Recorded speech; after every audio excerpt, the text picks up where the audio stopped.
Okay, good evening, everybody. As you all know, we have adopted two resolutions declaring an emergency in the city of Roseburg, and then extended with an order or a couple of orders each time that the governor has extended her orders. She has not yet extended her order. It expires September 4th. Our current resolution also expires September 4th unless council chooses to extend it. We've given a couple of options for that. You could extend it to match whatever the governor does in her next extension. We could extend it just through the end of the year, and you all could cancel it sooner if we come out of it sooner, or we can wait and see what the state does and bring it back to you on the 14th. We're just bringing it forward now because it does expire September 4th, and we will not have another regular meeting until the 14th of September. So that's what we've got for you. Then your suggestion is to extend to the end of the year? My suggestion is to extend it to the end of the year because I think we'll just be back doing this every month otherwise. And you do have the ability to do an order and cancel it at any time as well. So. Okay, do we have any questions of staff?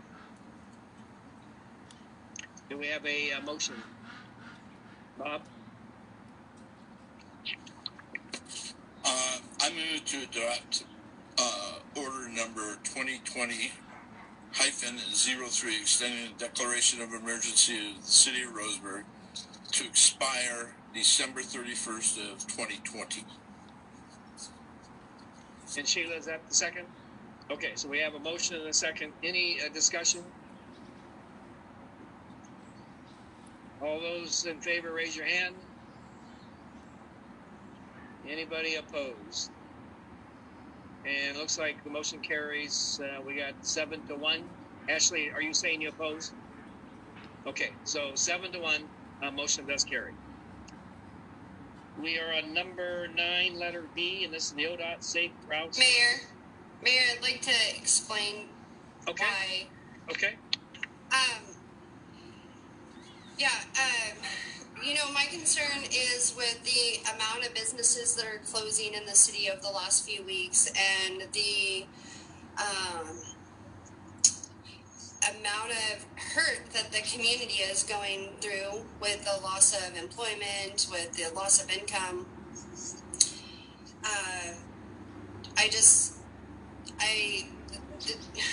If there's any way that the city council can regain the reins against the governor's mandates and, you know, have the authority on our own community to, you know, to just reopen and let businesses make money and keep their businesses open, keep their employees. This has went on long enough, and I feel like by keeping an emergency closure just allows the city to apply for aid, and I'm not against that. You know, there's so many people that applied for their unemployment, and on my walk this evening, the employment department's closed. That building's sitting empty right now, and a big sign that says the employment office is closed. So, I mean, I don't know. The citizens aren't getting a bailout. They're not getting taken care of like they should for being closed as long as we have. And, you know, at first it was 2 weeks, and then it was like until we flattened the curve, and then it was like until this date and that date. And just like Nikki reaffirmed that, you know, it just seems like one date after another is pushed back, and there's uncertainty for our citizens, and they count on us to be their representation and for us to stand up when we see something that's, you know, that the consequences are outweighing the benefits of the closures, and it's harming our community in a way that may be irreversible. And I absolutely cannot stand by keeping the city in a state of emergency for an entire year.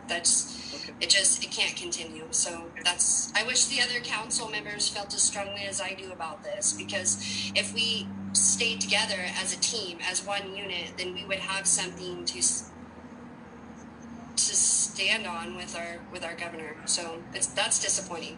Okay. And just as a reminder to everybody, the emergency clause here allows us to get the state funding as it comes through. if you don't have a declared emergency, you don't get the grant funds in order to help the citizens. So anyway, that's the reason why we'll accept your no vote, and we're going to move on. We're on number 9.